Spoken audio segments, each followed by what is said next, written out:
Hello student, अस्सलाम वालेकुम। हमने सेकेंड ईयर केमिस्ट्री का चैप्टर नंबर 7 स्टार्ट किया था।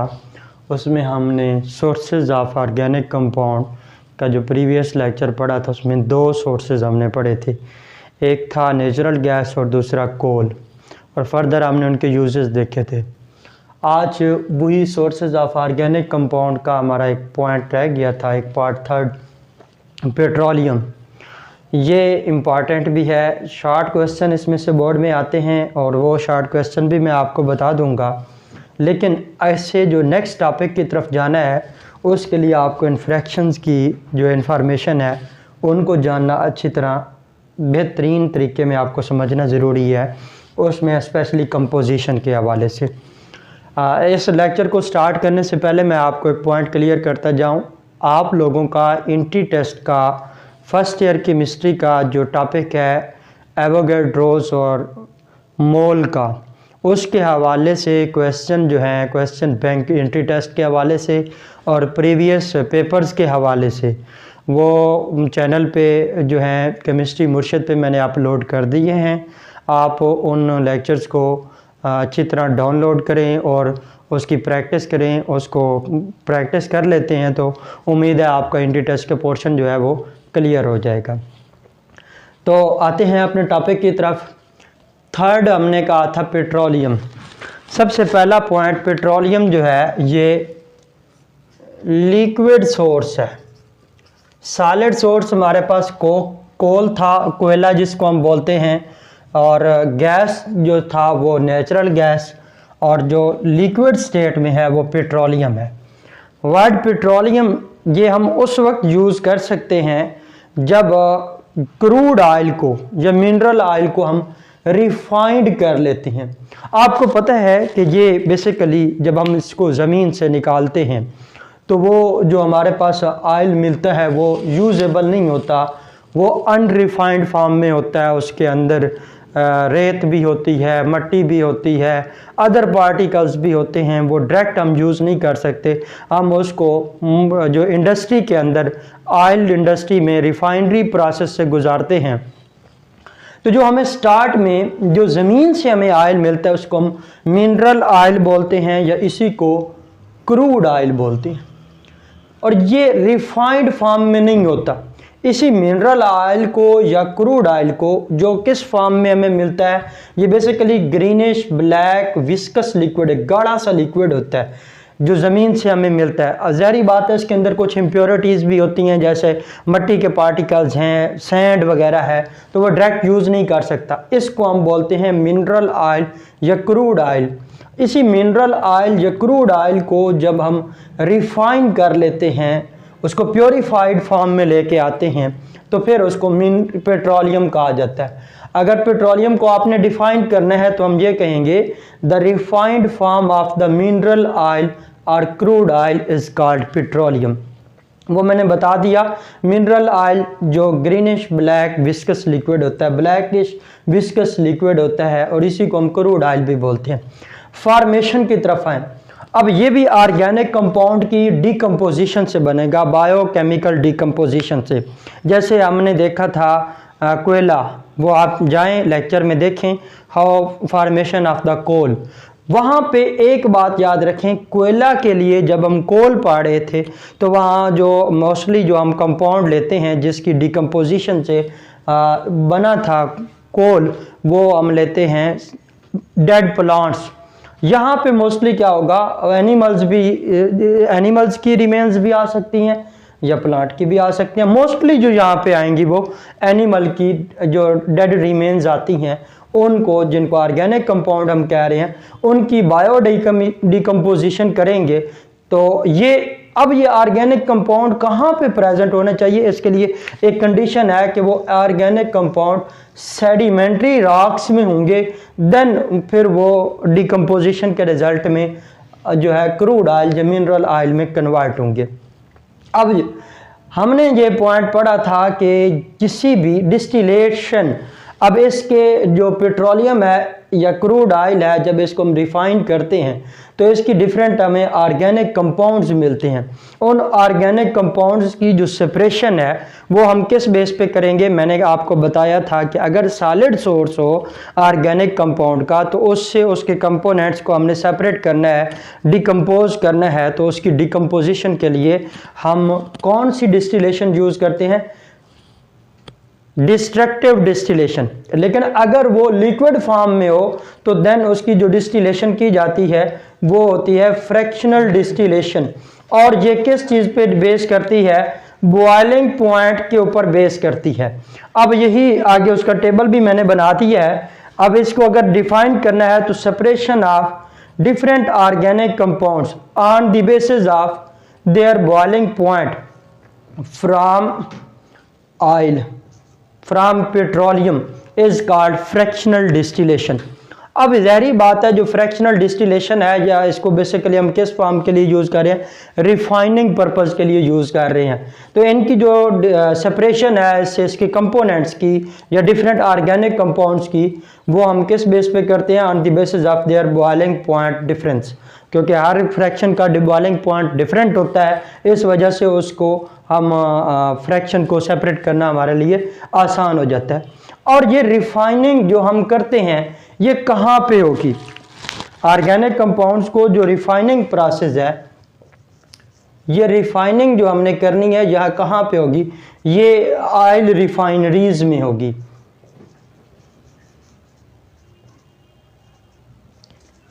पाकिस्तान में ये ऑयल रिफाइनरीज अभी तक जो काम कर रही है 4 हैं।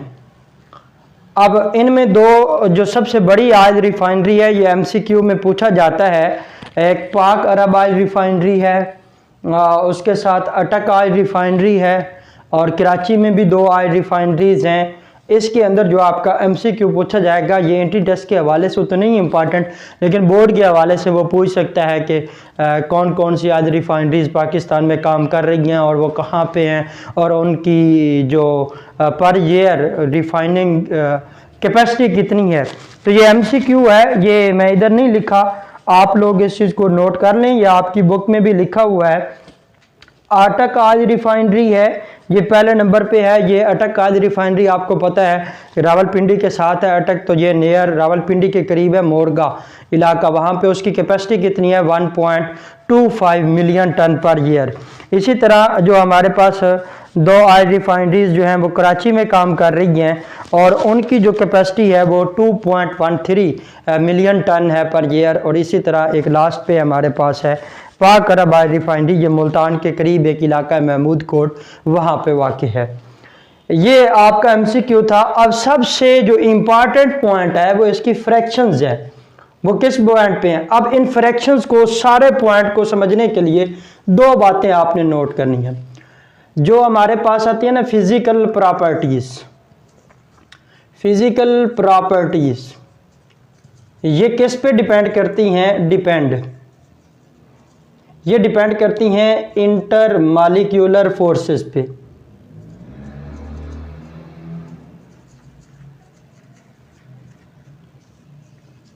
और इंटर मॉलिक्यूलर फोर्सेस किस पे डिपेंड करती हैं, मास पे। फिजिकल प्रॉपर्टीज में हम मोस्टली स्टडी क्या करते हैं, एक तो इसमें फिजिकल स्टेट देखी जाती हैं कि कोई चीज़ सॉलिड है, लिक्विड है, गैस है, ये फिजिकल प्रॉपर्टीज़ को एक्सप्लेन करेंगी। यू नो बेटर, अगर इंटर मॉलिक्यूलर फोर्सेस वीक हैं तो हम कहते हैं ये सब्सटेंस गैस होगा, उसमें इंटर मॉलिक्यूलर फोर्सेस स्ट्रांग हैं तो लिक्विड है, उससे भी स्ट्रांग है तो वो सॉलिड है। इसी तरह इसके अंदर हम मेल्टिंग पॉइंट की बात करते हैं, बॉइलिंग पॉइंट की बात करते हैं, विस्कोसिटी की बात होती है, डेंसिटी की बात होती है, सॉल्युबिलिटी की बात होती है।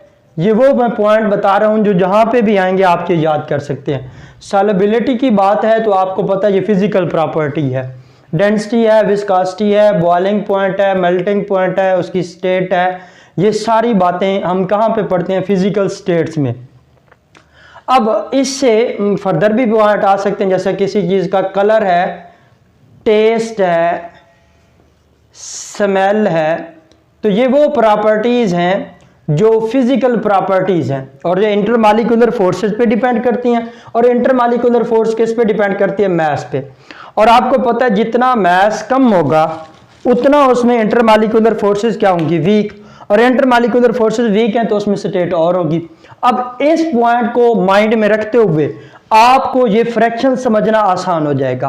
अब पहली फ्रैक्शन मैंने कहा नेचुरल गैस, इसमें कार्बन एटम कितने होंगे, C1 से C4, कार्बन एटम 1 से 4 तक। अब कार्बन एटम कम है, जाहिर बात है इनका मास क्या होगा, कम। जब मास कम है तो इनकी इंटरमालिकुलर फोर्सेस क्या है, वीक। और ये स्टेट किस में है, गैस में। जब गैस में है तो इसका बॉइलिंग पॉइंट क्या है, लो है, लेस देन 20 डिग्री सेल्सियस। आप इसी तरह ये फ्यूल है या पेट्रोकेमिकल में यूज होता है। अब ये पॉइंट अगर आप लोग समझ सकते हैं, इसके ऊपर यूनिक पॉइंट लिख के आप अपनी बात को याद रखेंगे तो इन पॉइंट्स को याद करना आपके लिए आसान हो जाएगा। आप देख रहे हैं दूसरी फ्रैक्शन क्या है, पेट्रोलियम ईथर। अब इसमें number of carbon atom increase कर गए, C5 से C6। जब नंबर ऑफ कार्बन एटम बढ़ेंगे तो मास क्या हो जाएगा, बढ़ जाएगा। जब मास बढ़ गया तो इंटरमालिकुलर फोर्सेस क्या होंगी, स्ट्रांग। इंटरमालिकुलर फोर्सेस स्ट्रांग है तो बॉइलिंग पॉइंट डेफिनेट इंक्रीज कर गया। और इसके यूज क्या है, सॉल्वेंट है। इसी तरह थर्ड फ्रैक्शन हमारे पास नेफ्था है, इसमें कार्बन एटम बढ़ गए हैं C6 से C7। जब कार्बन एटम बढ़े डेफिनेट मास क्या हो गया, बढ़ गया। जब मास बढ़ेगा तो इंटरमालिकुलर फोर्सेस क्या होंगी, बढ़ेंगी, और उनका बॉइलिंग पॉइंट क्या कर गया, इंक्रीज कर गया। अब पहले जब 20 डिग्री सेल्सियस तक हमारा टेम्परेचर होगा उससे पहले गैस वाली फ्रैक्शन हमारे पास सेपरेट कर लेंगे। 20 से 60 तक जब टेम्परेचर रेंज जाएगी उसमें पेट्रोलियम ईथर दूसरी फ्रैक्शन सेपरेट हो जाएगी। फिर 60 से 100 डिग्री सेल्सियस जब हम टेम्परेचर देंगे तो नेफ्था सेपरेट हो जाएगा। ये गैसोलीन है जिसको हम अपनी जुबान में पेट्रोल कहते हैं। अब इसमें मोस्टली तौर पर जो कार्बन एटम आते हैं वो C5 से 13 रेंज तक है, लेकिन मोस्टली जो पेट्रोल के अंदर कार्बन एटम की रेंज आती है वो C6 से C8 तक होती है। ये मोस्टली ज़्यादातर ये वाली रेंज ज़्यादा प्रेजेंट है। और देखें जब इनमें number of carbon atom increase कर रहे हैं तो डेफिनेट इनकी इंटरमालिकुलर फोर्सेस क्या हो जाएंगी, इंक्रीज, क्योंकि मास इंक्रीज कर रहा है तो इनका बॉइलिंग पॉइंट भी इंक्रीज कर गया। और ये यूज कहाँ जो होता है, मोटर फ्यूल में, बाइक वगैरह में। कैरोसिन ऑयल, इसको हम क्या बोलते हैं, मट्टी का तेल अपनी सादा जुबान में। इसमें देखें इनमें नंबर ऑफ कार्बन एटम बढ़ गए, नंबर ऑफ कार्बन एटम के इंक्रीज होने से इंटरमालिकुलर फोर्सेस बढ़ गई, मास बढ़ गया, बॉइलिंग पॉइंट डेफिनेट बढ़ गया।